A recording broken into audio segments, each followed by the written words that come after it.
얘, 어머님이 뭐니? 엄마라고 부르라니까. 너 자꾸 그러면 거리감 느껴진단 말야. 엄마가 부탁이 하나 있는데 들어줄 수 있어?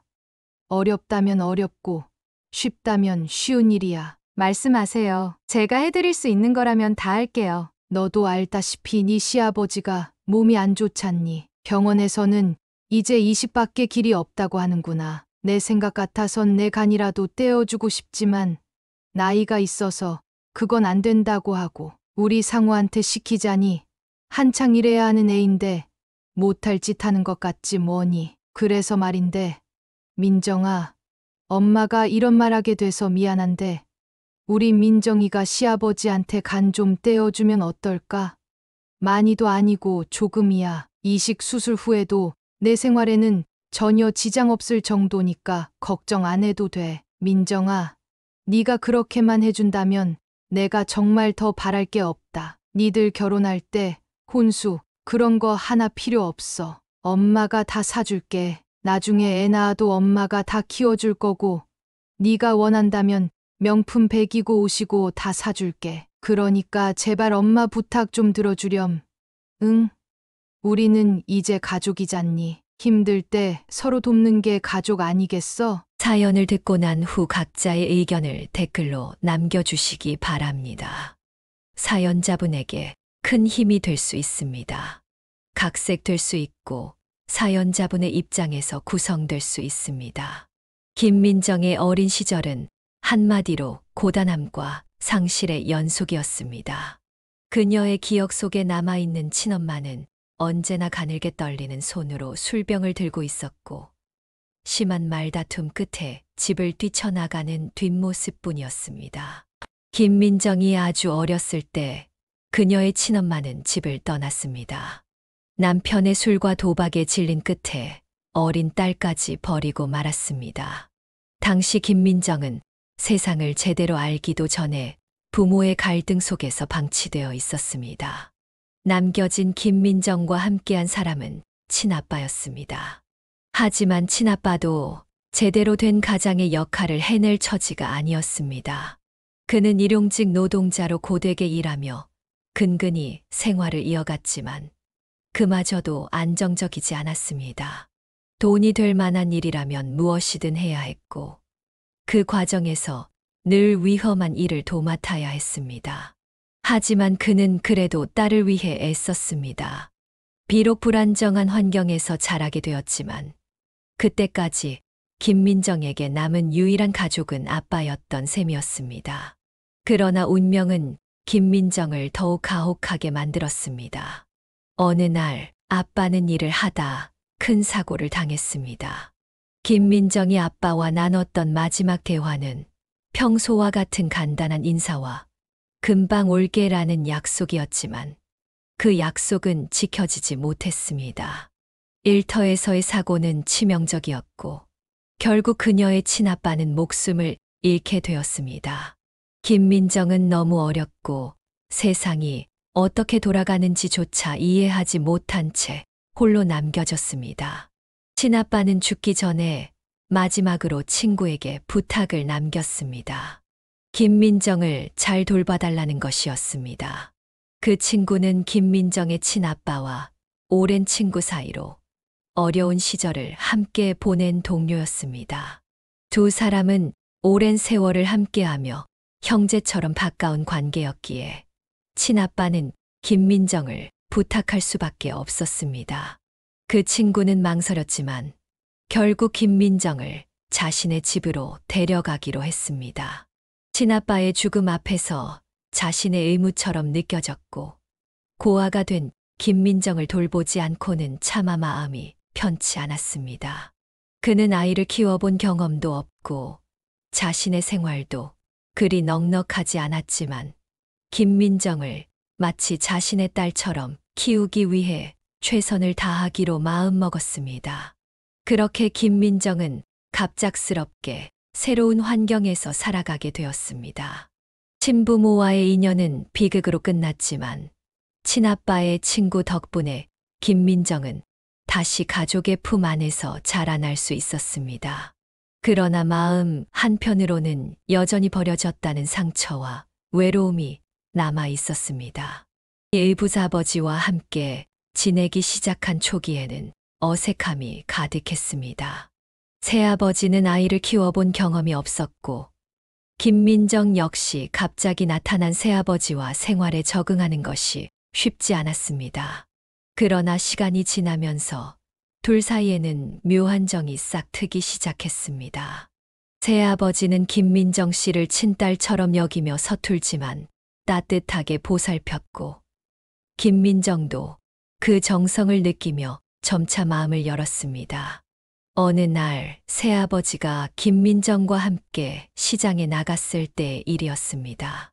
새아버지는 김민정 씨에게 맛있는 간식을 사주겠다고 약속했고, 그 약속을 지키기 위해 늘 가던 작은 시장으로 향했습니다. 김민정은 의붓아버지의 손을 꼭 잡고 여기저기 구경을 하며 웃고 떠들었습니다. 의붓아버지의 얼굴에도 오랜만에 미소가 떠올랐습니다. 그들이 시장에서 떡볶이를 먹고 있을 때였습니다. 상인 중 한 명이 그들을 보며 반갑게 인사를 건넸습니다. 아이고, 이게 누구야? 아, 민정이네. 아빠 닮아서 예쁜 딸을 뒀구먼. 요즘 잘 지내나? 새아버지는 멋쩍은 미소를 지으며 대답했습니다. 아, 네, 그럭저럭 잘 지내고 있죠. 그때 옆에 있던 다른 상인이 끼어들며 한마디 했습니다. 아빠랑 딸이 꼭 닮았네. 아이고, 이 정도면 부전여전이네. 예쁜 딸 하나 두고 부럽소. 민정 씨는 그 말을 듣고는 피식 웃었습니다. 의붓아버지도 김민정의 머리를 쓰다듬으며 웃었습니다. 닮았다고들 하시는데 이놈이 너무 예뻐서 그런가 봅니다. 그 말을 듣고 시장 상인들은 웃음을 터뜨렸습니다. 사람들은 그들의 관계를 친부녀로 착각했고, 그 속에서 김민정과 의붓아버지는 잠시나마 진짜 가족 같은 따뜻한 분위기를 느꼈습니다. 김민정도 마음속에서 더 이상 어색함을 느끼지 않았습니다. 오히려 이런 순간들이 쌓이면서 그들 사이의 거리는 점점 좁혀졌습니다. 어느 날 김민정은 의붓아버지에게 살며시 물었습니다. 아빠, 왜 사람들한테 내가 친딸 아니라고 말 안 해요? 의붓아버지는 김민정의 눈을 보며 잠시 생각하더니 부드럽게 말했습니다. 그게 뭐가 중요하겠니? 너는 내 딸이니까 사람들이 뭐라고 하든 상관없지 않냐? 나한텐 너밖에 없다. 그 말에 그녀는 속으로 깊은 감동을 받았습니다. 비록 피가 섞이지 않았지만 의붓아버지가 자신을 정말 가족으로 여기고 있다는 사실을 느꼈습니다. 그날 이후 김민정은 더 이상 자신이 이붓딸이라는 생각을 하지 않았습니다. 민정 씨는 차라리 다행이다 싶었습니다. 친엄마와 친아빠의 사이에서 방치되어 있는 것보다 새아빠와의 환경이 더욱 행복했다고 생각했습니다. 그렇게 서민정에서 김민정이 된 그녀는 얼마 뒤 초등학교에 입학했고, 그 무렵 새아빠는 사무실을 정리하고 주먹 세계에서 완전히 손을 씻었습니다. 민정 씨의 새아빠는 소시적 주먹을 깨나 쓰는 건달이었습니다. 그가 젊은 시절엔 동네에서 그의 이름을 모르는 사람이 없을 정도로 유명했습니다. 그러나 건달 생활을 하면서도 그는 의리를 중시하는 사람이었습니다. 그의 동료들 사이에서는 언제나 의리의 사나이로 통했으며 어려움에 처한 친구를 돕는 일에 주저하지 않았습니다. 한때 같이 일하던 동료가 큰일에 휘말리게 되었습니다. 그 남자는 시장에서 작은 사업을 시작했지만 사기를 당해 빚더미에 올라앉게 된 것입니다. 더군다나 사기를 친 사람들은 그 지역에서 악명 높은 조직폭력배였고 혼자서 그 문제를 해결할 수 없는 상황에 빠져 있었습니다. 그 친구는 어쩔 수 없이 민정 씨의 새아빠에게 도움을 요청했습니다. 그 친구는 고개를 숙이며 간절하게 말했습니다. 형님, 나 정말 죽을 것 같습니다. 나 혼자선 이 빚을 감당할 수도 없고 그놈들이 나를 가만두지 않을 것 같아요. 제발 형님, 저 좀 도와주십시오. 새아빠는 철수의 이야기를 듣고 한동안 말없이 생각에 잠겼습니다. 어려움에 처한 옛 동료를 외면할 수는 없었습니다. 그는 조용히 그 남자의 어깨에 손을 얹고 말했습니다. 철수야, 한번 의리로 맺은 사이인데 너 혼자 고생하게 두겠냐? 내가 해결해 줄 테니 걱정하지 마라. 그날 밤 김민정의 새아빠는 오랜만에 그의 과거 동료 몇 명과 함께 모였습니다. 그는 철수의 이야기를 전하며 말했습니다. 우리 동생 철수가 큰일을 당했어. 우리가 가서 그놈들 좀 조용히 시켜야겠다. 누구든 나서서 해결하지 않으면 이 동네 평판에도 문제가 생길 거야. 옛날을 생각해서라도 우리 의리 지키자고. 동료들은 그의 말에 아무런 망설임 없이 고개를 끄덕였습니다. 그들은 새아빠를 따라 문제의 조직과 마주하게 되었습니다. 그의 의리와 결단력 앞에서 상대 조직도 결국 한 발 물러서게 되었고, 철수는 겨우 그 위기를 벗어날 수 있었습니다. 철수가 무사히 해결된 날, 그는 눈물을 흘리며 새아빠에게 고마움을 전했습니다. 형님, 저는 정말 형님께 빚졌습니다. 이번 일 없었으면 제 인생도 끝장이었을 겁니다. 새아빠는 웃으며 말했습니다. 철수야, 빚은 무슨 빚이냐? 의리가 있으면 그걸로 된 거지. 나중에 내가 잘 살아서 남 도울 수 있을 때가 오면 그때 다른 사람 도와줘라. 새아버지는 비록 주먹을 쓰던 시절이 있었지만 그 안에는 사람에 대한 진정한 애정과 의리가 깊이 자리 잡고 있었던 것이었습니다. 한때 그 지역을 주름잡았던 그지만 민정 씨를 만나고 어두운 과거를 청산하고 양지를 지향하는 사람이 되기로 결심했던 것이었습니다. 이제 자식을 키우는 부모가 되었으니 떳떳하게 사는 모습을 보여줘야 한다는 게 이유였습니다. 사람들은 아빠가 얼마 안 가 다시 주먹세계로 돌아갈 거라고 생각했지만 지금까지도 아빠는 그쪽과는 담을 쌓고 살고 있습니다. 그때 아빠 밑에서 일하던 삼촌들 중 하나가 아빠를 따라 나섰는데 아빠는 삼촌과 함께 자신들이 일수놀이를 하며 사람들을 괴롭히던 그 시장통에서 생선 나르는 일을 시작했습니다. 처음엔 시장 사람들이 갑작스레 변한 아빠를 믿어주지 않았습니다. 저러다 눈깔이 휙 돌아피면 다시 주먹부터 쓸 놈이다. 적어도 피 한 방울 안 섞인 딸을 키우며 누구보다 성실하게 일하는 아빠를 보자 사람들도 조금씩 마음을 열기 시작했습니다. 그렇게 몇 년이 흐르는 동안 아빠는 시장 사람들 속에 완전히 스며들게 되었습니다. 그 무렵 시장 사람들이 단체로 사기를 당하는 사건이 발생했는데 그때 시장 사람들을 위해 발벗고 나서는 아빠를 보고는 사람들도 완전히 마음을 열게 되었습니다. 비록 도망간 사기꾼을 끝내 잡지 못했지만요. 그녀가 중학교에 들어갈 무렵 아빠는 수산물 도매상을 인수했고 거친 과거가 무색할 정도로 완전히 시장 사람이 되어버렸습니다. 팔과 등에 그려진 문신만 아니었다면 아빠의 과거를 의심할 사람은 없었습니다. 그 사이 아빠 밑에서 일하던 삼촌도 결혼의 가정을 이루었고 이듬해 아들을 낳았습니다. 길바닥에서 주먹을 쓰며 십수년을 의형제로 지냈던 두 사람은 어두운 과거를 버리고 이제 평범한 가장이자 아빠가 된 것이죠. 얼굴도 예쁘고 마음씨도 고운 삼촌의 아내는 그녀의 집 살림까지 도와주었고 그녀는 작은 엄마라고 부르며 잘 따랐습니다. 아빠에게 말하기 어려운 일들은 작은 엄마에게 털어놓곤 했는데 그럴 때마다 엄마처럼 그녀를 보듬어 주었습니다. 누가 봐도 그들은 평범한 가족이었습니다. 실제로도 그렇게 살았습니다. 그녀의 머리를 묶어 주던 아빠의 손은 비록 거칠었지만 손길은 세상 무엇보다 따뜻했습니다. 부모에게 버림받고 사채업자 손에서 자란 그녀였지만 평범한 유년기를 보낼 수 있었습니다. 공부도 곧잘 해서 서울에 있는 대학에도 입학했습니다. 그녀가 서울로 떠나던 날 아빠는 세상 다 잃은 사람처럼 어깨가 축 처졌고 살짝만 스쳐도 눈물이 쏟아질 것 같은 얼굴을 하고 있었습니다.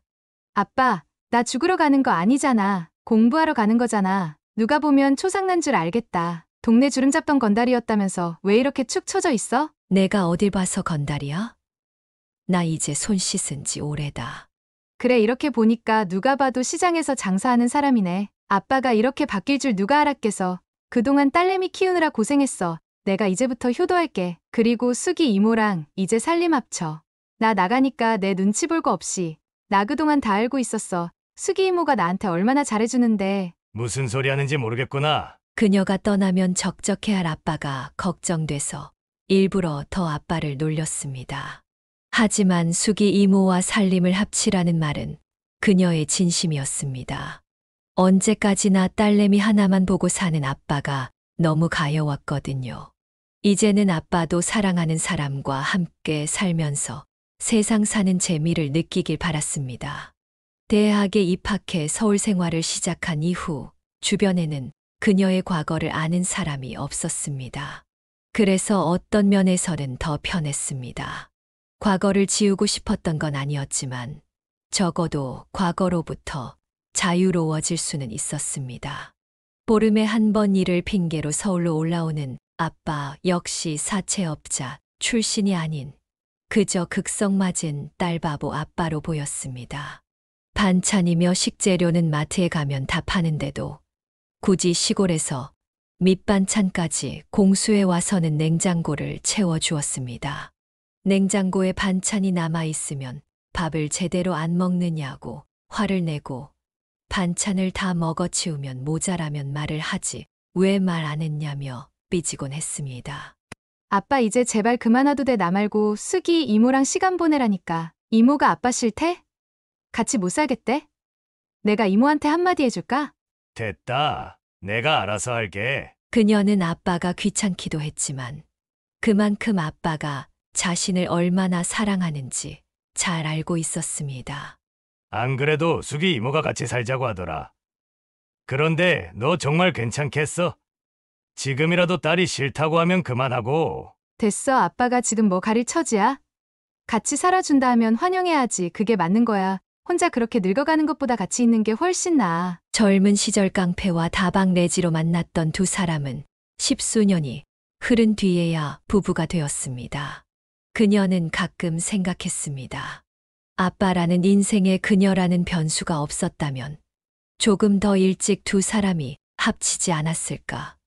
그런데도 수기 이모는 오히려 그녀에게 고맙다고 했습니다. 네가 아니었으면 아직도 너희 아빠는 주먹질이나 하며 사람들 손가락질 받았을 거야. 그 말을 들은 그녀는 자신이 아빠 인생에 조금이나마 도움이 된 것 같아서 뿌듯했습니다. 아빠가 결혼한 이후 그녀는 조금씩 아빠와 거리를 두기 시작했습니다. 딸내미 방학했는데 왜 안 내려오는 거야? 아빠 나 방학에도 지도 교수님 도와서 일해야 해서 못 내려갈 것 같아. 공짜가 아니고 돈 받고 하는 거야. 딸, 이번에도 못 내려와?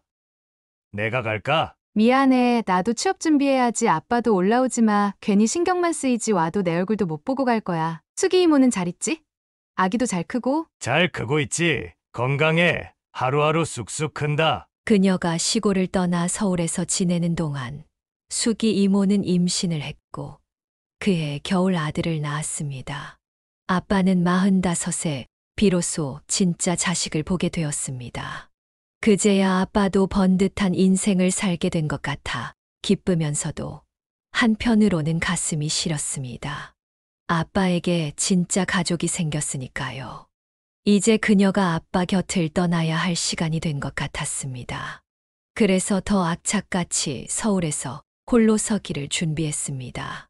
이런저런 핑계를 대며 아빠가 집에 오는 것도 못하게 했습니다. 그러다 보니 조금씩 혼자 지내는 게 익숙해지더군요. 대학을 졸업하고 취직한 후로는 일 때문에 바빠서 명절에나 시골을 찾아가곤 했습니다. 갈 때마다 부쩍 자라있는 동생을 보니 시간이 참 빨리 흐른다는 생각이 들곤 했습니다.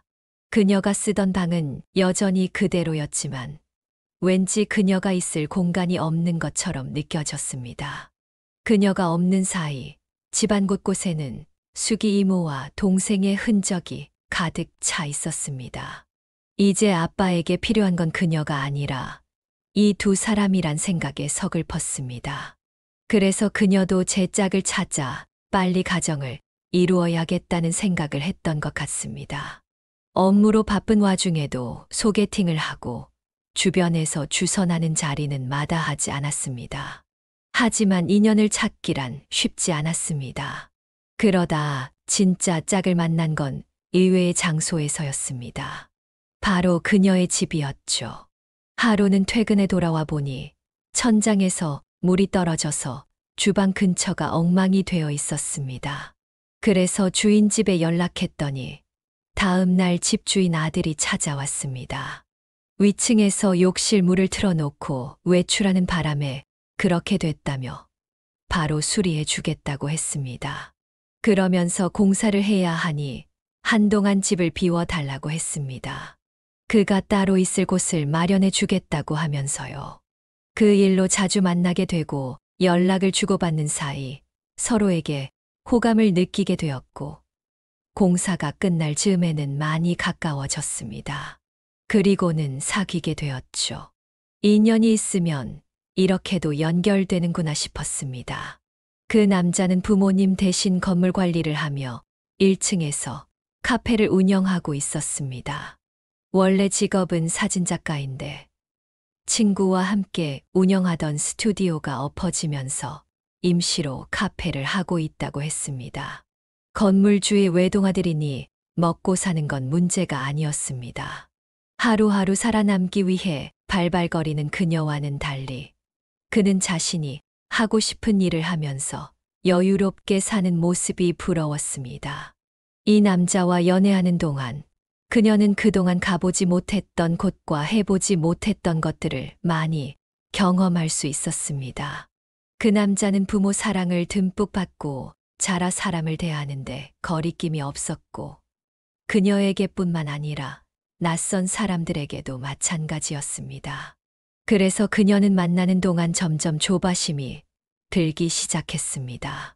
이 사람은 누구와도 잘 지낼 수 있을 것 같았지만 그녀는 그 남자가 아니면 안 되니 더욱 초조해졌습니다. 그게 속상하면서도 사람을 비굴하게 만들더라고요. 특히 그녀가 더 조급함을 느꼈던 건 남자의 태도 때문이었습니다.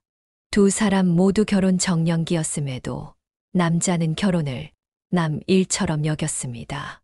결혼을 꼭 해야 하나? 좋으면 그냥 같이 살면 되지. 뭐하러 서로에 묶여서 살아? 외국에서는 결혼보다는 동거를 더 많이 한다잖아. 우리나라에서도 그런 사람들이 꽤 있다던데 자기는 어떻게 생각해? 난 그래도 기왕이면 결혼하는 게 좋다고 생각해. 그래야 서로 간의 믿음도 더 생기고 안정된 가정을 꾸릴 수 있지. 에이, 그런 게 어딨어. 결혼 안 한다고 믿음이 안 생기나? 자기는 나 못 믿어? 사실 그녀는 그에게 믿음이 가지 않았습니다. 언제 헤어지자고 할지 모른다는 두려움이 있었기 때문이었습니다. 혹시 자기가 살아온 환경 때문에 그러는 거 아니야? 자기 친부모님한테 버려졌다는 것 때문에 사람을 못 믿게 된 거 아니냐고. 그런 거라면 앞으로 내가 더 잘할게. 사람한테 입은 상처는 결국 사람으로 치유해야 하니까. 어쩌면 그 말이 맞는지도 모른다는 생각이 들었습니다. 그래서 그녀는 이런 자신을 받아주는 그 남자가 더욱 고맙고 소중했습니다. 그렇게 3년 가까이 연애하는 동안 그녀의 집에서는 결혼에 대한 이야기가 끊이지 않았습니다. 아빠는 그녀의 남자친구를 직접 만나 얘기해 보겠다고 했습니다. 아빠 좀 내가 알아서 한다니까. 다 큰 딸내미 일에 이러는 건 오지랖이야. 오지랖이 뭐 어때서? 누가 뭐래도 넌 내 딸인데 그리고 남자는 남자가 봐야 정확히 볼 수 있다. 됐어요. 내 일은 내가 알아서 한다니까. 신경 꺼요. 그녀는 아빠의 전화가 올 때마다 차단하곤 했지만 그런다고 아빠가 그만둘 리 없었습니다. 결국 아빠는 그녀 몰래 서울로 올라와 남자친구를 만났습니다. 뒤늦게 수기 이모를 통해 그 사실을 알게 된 그녀는 부랴부랴 남자친구의 카페로 달려갔습니다. 아빠 성격에 주먹을 날렸을 수도 있다는 생각에 아찔했습니다. 그런데 가게 문을 열자 의외의 상황이 펼쳐졌습니다. 남자친구와 대화를 나누던 아빠가 그녀를 보자 환하게 웃으며 말했습니다. 딸 이제 와? 안 그래도 막 니들 결혼식 얘기하고 있었다. 우리 딸이 남자 보는 눈은 있네. 어디서 이런 남자를 만났어? 성격도 시원시원한 게 딱이다. 도대체 무슨 일인가 싶어 그녀는 남자친구를 따로 불러냈습니다. 그러자 남자친구가 말했습니다. 민정아, 우리 결혼하자. 아버님도 그렇게 원하시는데 못할 거 뭐 있어? 기왕 하는 거 시간 끌지 말고 올해 안에 끝내자. 아버님도 그러라고 하셨어. 그게 무슨 소리야? 자기 인생에 결혼은 없다며. 그런데 갑자기 왜 마음이 변한 거야? 혹시 우리 아빠가 자기 때렸어? 봐라, 맞았으면 내가 이렇게 웃으면서 네 아버지랑 마주 앉아 있었겠니? 그런 거 아니야. 나도 나이 드니까 하루빨리 가정을 이루는 게 좋을 것 같다는 생각이 들어서 그래. 갑작스러운 남자친구의 심경 변화에 그녀는 놀랐지만 그래도 다행이라는 생각이 들었습니다. 이제는 더 이상 마음 졸이지 않아도 되니까요. 그래서 그 주 주말 그녀는 예비 시부모님을 만나러 시댁에 찾아갔습니다. 예비 시부모님은 아버님의 건강이 좋지 않아 일산 근처 전원주택에서 살고 계셨습니다. 그녀가 인사드리러 갔을 때도 아버님은 몸 상태가 안 좋으셔서 안방 침대에 누워 계셨습니다. 간이 좋지 않으시다더니 얼굴에 황달 증세가 보였습니다. 저희를 거실로 데리고 나온 예비 시어머니는 따뜻한 차를 내어주며 천천히 그녀를 살폈습니다. 노골적이지는 않았지만 꽤나 꼼꼼하게 살펴보는 듯 했습니다. 상호한테 집안 얘기는 많이 들었어요. 힘들었겠네요. 아닙니다. 아빠 덕분에 저는 힘든 거 없었어요. 참 대단한 분이네요. 남의 아이를 키우는 게 쉽지 않은 일인데. 어머, 미안해요. 그나저나 피부가 참 좋네요. 사람 피부는 건강이랑 관계가 있다는데 건강 체질인가 봐요. 혹시 무슨 운동 같은 것도 했나요? 네, 중학생 때 육상부였어요. 성적이 잘 안 나와서 중3 때 그만뒀지만요. 아, 그래요. 혈액형이 A형이라고 했던가요? 네, 도대체 그녀의 대답 어디가 마음에 들었는지는 모르겠지만 예비 시어머니는 그녀의 대답에 꽤나 만족해 보였습니다. 예비 시댁에 다녀온 뒤 결혼 이야기는 급물살을 타고 빠르게 진행되었습니다. 남자친구와 함께 시골에 내려가 아빠에게 인사를 드렸습니다.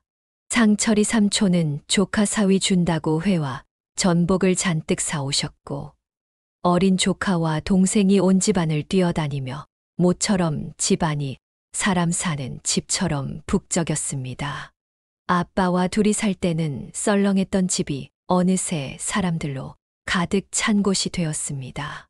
시골에 다녀온 이후 예비 시어머니는 자주 그녀를 불러 점심도 사주고 주말에는 백화점에 데리고 가 귀걸이도 사주셨습니다. 내가 딸이 없어서 이런 걸 얼마나 해보고 싶었는지 몰라. 고부간에 서로 흉보고 사는 사람들도 있지만 난 너랑 모녀처럼 지내고 싶어. 민정이 생각은 어떠니? 네, 저도 그러고 싶어요. 엄마가 없어서 저도 이런 거 해본 적 없거든요. 어머님 덕분에 저도 오늘 소원을 풀었어요. 어머, 넌 어쩜 말도 이렇게 예쁘게 하니?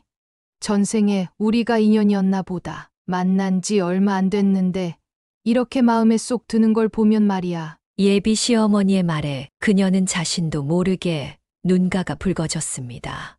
그녀는 인생에서 엄마라는 존재가 없을 것이라고 생각했기 때문이었습니다. 물론 수키 이모가 엄마처럼 그녀를 보살펴 주었지만 단 한 번도 엄마라고 불러본 적이 없었습니다. 그런데 시어머니는 왠지 엄마라고 불러도 될 것 같았습니다. 나도 이제 온전한 가정을 이루고 살게 되는구나라는 생각이 들자 가슴이 벅차올랐습니다. 하지만 세상 모든 일에는 대가가 따르는 법이었습니다. 부모 자식 간에도 그렇듯 하물며 피 한 방울 안 섞인 남남끼리는 더더욱 그랬습니다. 그날도 예비 시어머니의 호출을 받고 시내에 위치한 유명 한정식집으로 갔습니다. 통유리창 너머로 잘 꾸며진 정원이 보이는 한옥 스타일의 고급 한정식집이었습니다. 그곳에서 예비 시어머니는 가장 비싼 코스를 시켰습니다. 고기도 먹어본 놈이 먹는다고. 이런 것도 먹어봐야 음식 솜씨도 늘고 세팅할 때 실력 발휘도 할 수 있단다. 앞으로 엄마가 이런 데 많이 데려와 줄게. 감사합니다, 어머님. 예, 어머님이 뭐니? 엄마라고 부르라니까. 너 자꾸 그러면 거리감 느껴진단 말야. 아직은 낯뜨거워서 엄마라는 말이 쉽게 나오지 않았지만 반면에 예비 시어머니는 너무도 자연스럽게 그녀를 우리 딸이라고 부르고 있었습니다. 엄마가 부탁이 하나 있는데 들어줄 수 있어? 어렵다면 어렵고 쉽다면 쉬운 일이야. 말씀하세요. 제가 해드릴 수 있는 거라면 다 할게요. 그러자 예비 시어머니는 기다렸다는 듯이 이야기를 꺼냈습니다. 너도 알다시피 네 시아버지가 몸이 안 좋잖니. 병원에서는 이제 이식밖에 길이 없다고 하는구나. 내 생각 같아선 내 간이라도 떼어주고 싶지만 나이가 있어서 그건 안 된다고 하고 우리 상우한테 시키자니 한창 일해야 하는 애인데 못할 짓 하는 것 같지 뭐니. 그래서 말인데 너 결혼하면 어차피 일 그만둘 거잖니? 네. 일을 그만두다뇨? 저 회사 계속 다닐 생각인데요. 어머 얘, 그게 무슨 소리니? 우리가 집이 없니? 돈이 없니? 나 내 며느리 돈 벌어오라고 밖에다 굴릴 생각 없어. 그렇다고 집안일 하라는 건 아니야. 집안일이야 도움 있으면 되니까. 그녀는 예비 시어머니의 말에 당황했습니다. 결혼하면 당연히 일을 그만둔다는 생각은 한 번도 해본 적이 없었기 때문입니다.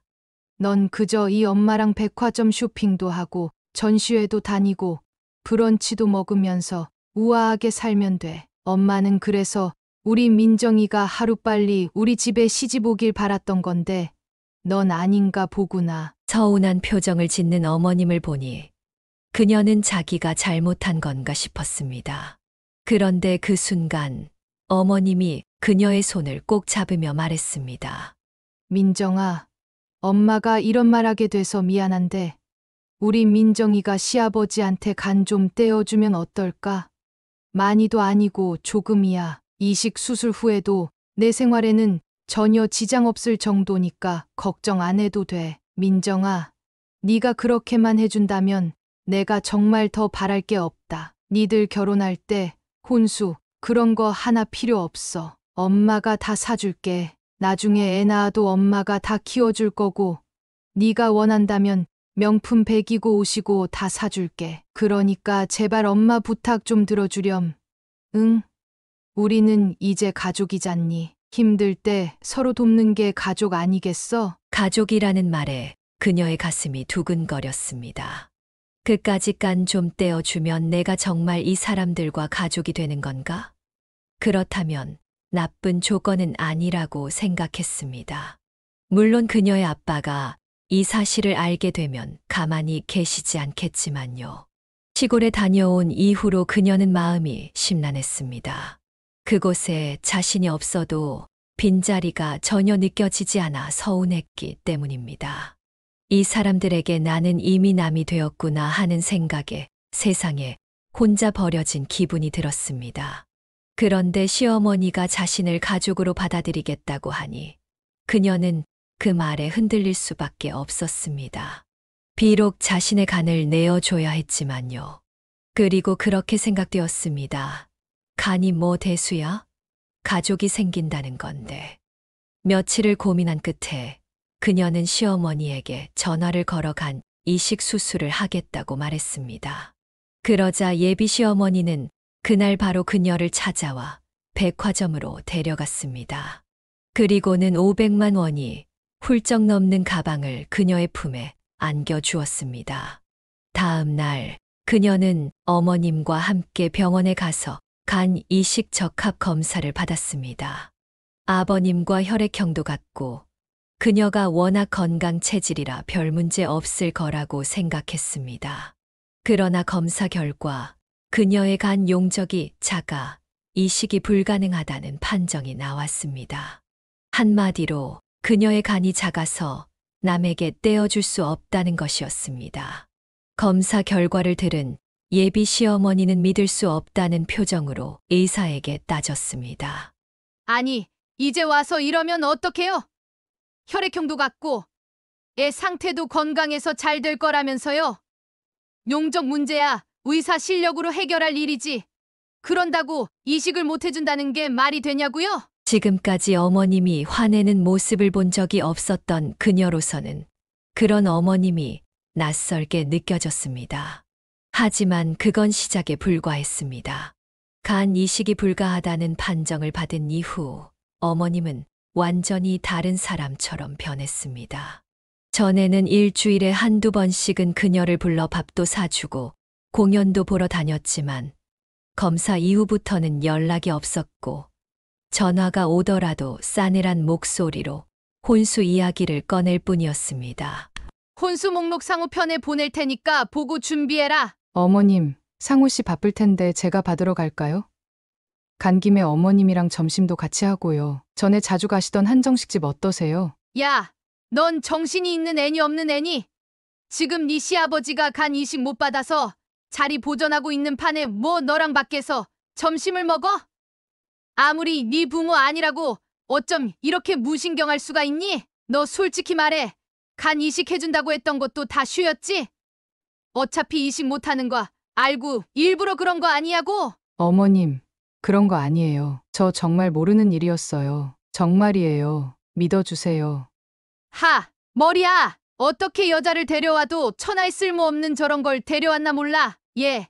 난 너랑 길게 얘기하고 싶지 않으니까 전화 끊자. 그녀는 그때 처음으로 사람의 마음이 그렇게 쉽게 변할 수 있다는 걸 알았습니다. 아니, 어쩌면 처음부터 어머님에게 그녀는 며느리감이 아니라 간 기증공여자일 뿐이었는지도 모릅니다.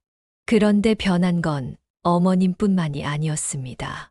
남자친구 역시 점점 그녀를 피하기 시작하더니 오랜만에 만나서도 짜증을 내기 일쑤였습니다. 뭐 이렇게 해야 될 게 많아? 이러면서까지 꼭 결혼해야 하는 거야? 이 정도 준비하는 게 뭐가 힘들다고 그래.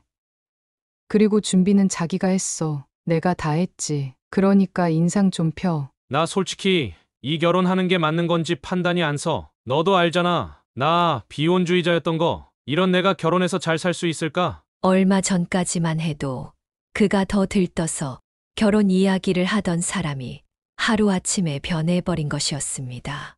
본인은 아니라고 했지만 그녀는 아무래도 자신이 간 이식을 해줄 수 없게 된 것이 이유라고 생각했습니다. 결혼 날짜는 다가오는데 남자친구는 점점 뒷걸음질 치고 예비 시어머니는 말도 안 되는 혼수를 요구하며 그녀를 괴롭혔습니다.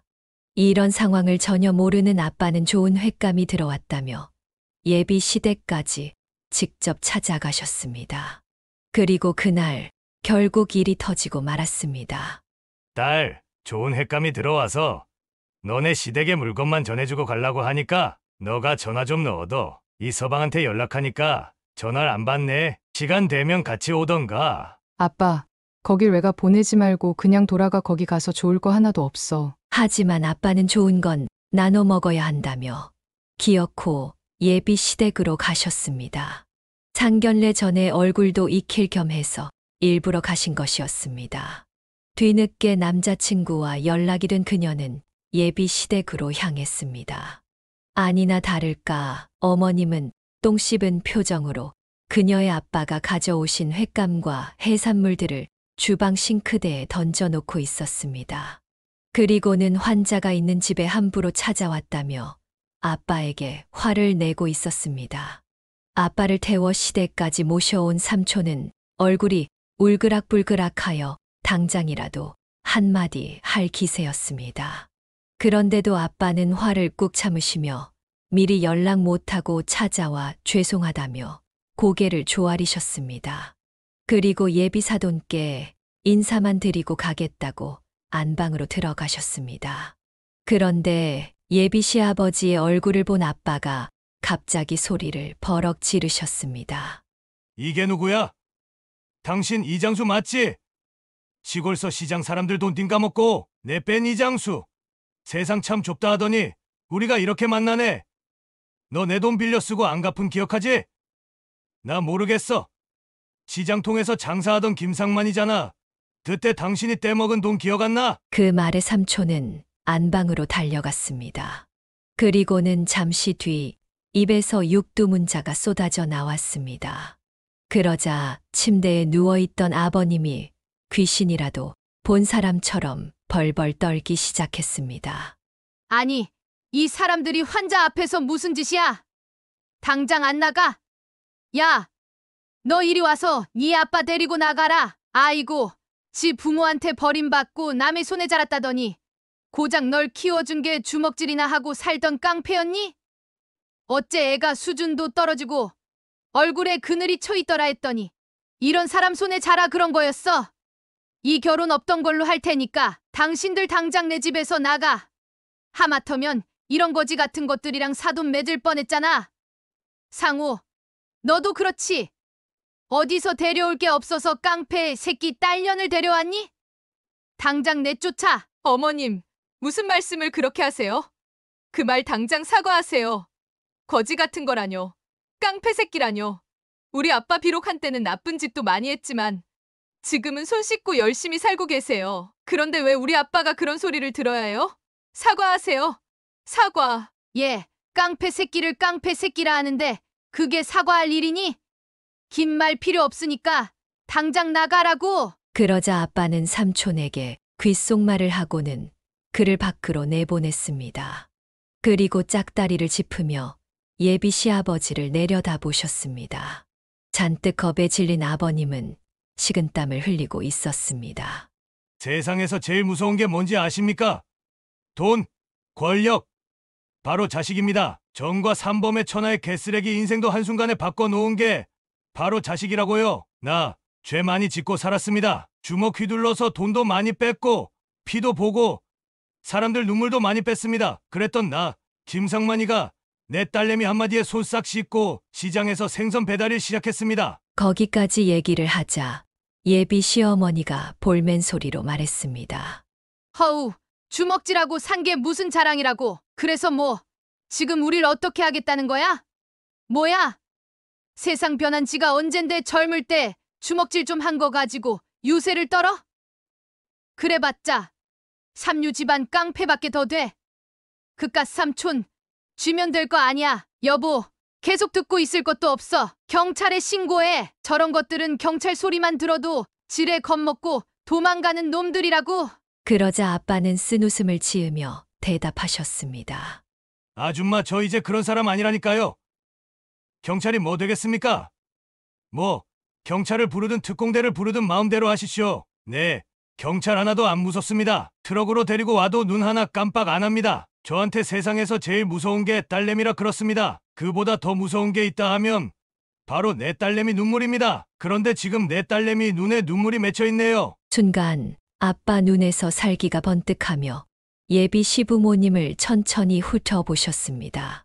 마치 눈앞에 사냥감을 두고 혀를 날름거리는 뱀처럼 아빠의 눈에서 흐르는 살기가 예비 시부모님을 꼼짝없이 얼어붙게 만들었습니다. 그때 현관 쪽에서 삼촌의 목소리가 들렸습니다. 준비 끝났네요.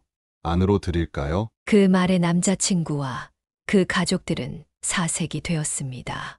특히 조금 전까지 기세등등하던 어머님은 손까지 바들바들 떨며 물었습니다. 준비라니? 뭘 준비한다는 거예요? 설마 우리를 땅에 묻기라도 하겠다는 거예요? 남자친구는 잔뜩 겁을 먹고 눈알을 굴리더니 바닥에 엎드려 고개를 조아리고는 빌기 시작했습니다. 장인어른, 제가 잘못했습니다. 제가 철이 없어서 따님 가슴에 못질을 했어요. 잘못했습니다. 하지만 처음부터 간이식 노리고 사귄 건 아니에요. 정말이에요. 결혼하시라면 지금이라도 당장 할게요. 그러니까 제발 살려주세요. 엄마, 아빠 뭐해? 같이 안 빌고. 그러자 지금까지 버티던 예비 시부모도 바닥에 무릎을 꿇고 싹싹 빌었습니다. 상만 씨, 내가 그 돈 다 갚을게. 원금뿐만 아니라 이자까지 다 쳐서 갚을 테니까 제발 이러지 마. 손 씻었다며. 이제 와서 손에 피 묻힌들 자네도 자네 딸도 속이 편하겠나. 그래요.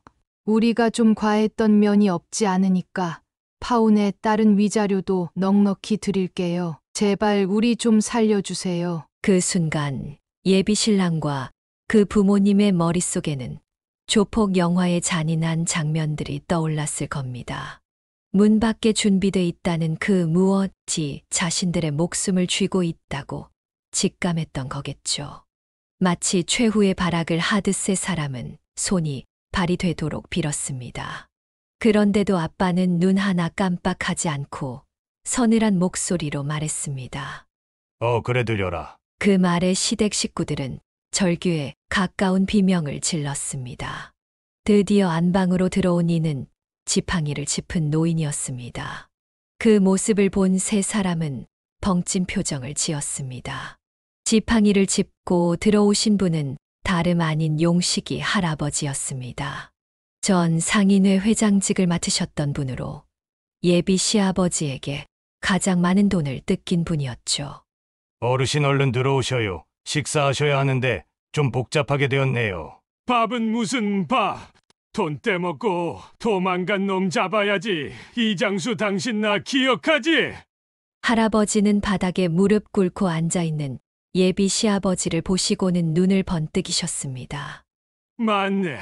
맞아. 니네 돈 띠묻고 그간 잘 살았까 보네. 호의호식한 것 같아. 볼때기에 살이 띠룩띠룩 붙어있는 게 잘 처먹고 살았나 보지. 그 돈이 무슨 돈인지 알기는 해. 내 마누라 수술비였다. 평생을 못 먹고 못 입고 살다가 내 마누라 목숨 줄였다. 이 말이다. 그 돈 잃고 마누라 하늘로 보내고 내가 얼마나 힘들게 살았는지 아냐? 나만 그랬는 줄 알아? 너한테 돈 뜯기고 길바닥에 나 앉은 상식이 가게 말아먹은 정육점 최씨, 딸내미 운수비 뜯긴 구두방서 씨까지 죄다 니나가 되지라고 침 뱉었다. 그래도 살다 보니 이렇게 다시 만나네.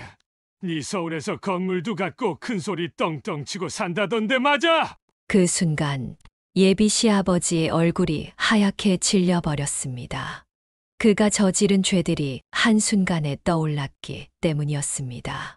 자신을 믿고 돈을 맡겼던 시장 사람들을 배신하고 돈을 챙겨 야반도주했던 그날이 생생하게 떠올랐을 것입니다. 그날의 일로 시장에는 줄초상이 났고 그때 그녀의 아빠와 삼촌이 예비 시아버지를 잡으러 전국을 찾아다녔습니다. 그 바람에 그녀는 숙이 이모의 단칸방에서 한 달 넘게 지내야 했지만 그 일로 아빠와 삼촌은 시장 사람들에게 한 식구로 인정받을 수 있었습니다. 그때 잡지 못했던 사기꾼을 십수년이 지난 오늘에서야 잡게 된 것이었습니다. 결국 그녀는 파혼을 하게 되었습니다. 하지만 이 일로 시장 사람들은 잃었던 돈을 다시 찾을 수 있었습니다. 예비 시어머니가 아끼던 건물과 땅, 집을 팔아 돈을 갚았으니까요. 그녀의 아빠도 3천만 원을 되돌려 받았습니다. 이번 일로 시장에서 그녀의 아빠 임기는 다시 하늘을 찔렀습니다. 자기 상인회 회장감이라는 말까지 나왔죠. 그럼에도 아빠는 하나도 기뻐하지 않으셨습니다. 딸이 파혼을 하게 되었으니 말입니다. 아빠, 차라리 잘 됐다 싶다. 나 사실 그 사람 좋아서 결혼할라 했던 거 아니야. 그냥 나도 가족을 만들고 싶어서 그랬던 거야. 근데 생각해보니 이미 가족이 있었더라. 내 말 한마디에 주먹질 끊고 새 사람 된 우리 아빠. 내 눈에 눈물 한 방울에 벌벌 떠는 우리 아빠가 진짜 내 가족이었어. 앞으로는 수기 이모한테도 엄마라고 부를 거야. 재민이도 내 친동생으로 삼을 거야. 아빠는 시뻘개진 눈으로 허공을 바라보셨습니다. 그리고는 그녀를 끌어안고 한참을 놓아주지 않으셨습니다. 그날 아빠의 품속은 세상 무엇보다 따뜻했습니다. 그녀는 이제 아빠에게 따뜻한 품을 내어줄 수 있는 멋진 딸이 되어야겠다고 다짐했습니다. 비록 피는 섞이지 않았지만 세상 누구보다 끈끈한 모녀지간임을 확인했으니까요. 가족이란 게 정확히 무엇인지 아직도 잘 모르겠지만 세상 무엇보다 따뜻한 건 확실한 것 같습니다. 여기까지가 김민정 씨의 사연입니다. 김민정 씨의 사연이 정말 기구합니다. 사연을 듣고 댓글로 의견을 남겨주시기 바랍니다. 사소한 의견일지라도 사연자분에게는 큰 힘이 됩니다. 노골적인 악성 댓글은 사연자분에게 상처가 될 수 있으니 삼가주시기 바랍니다.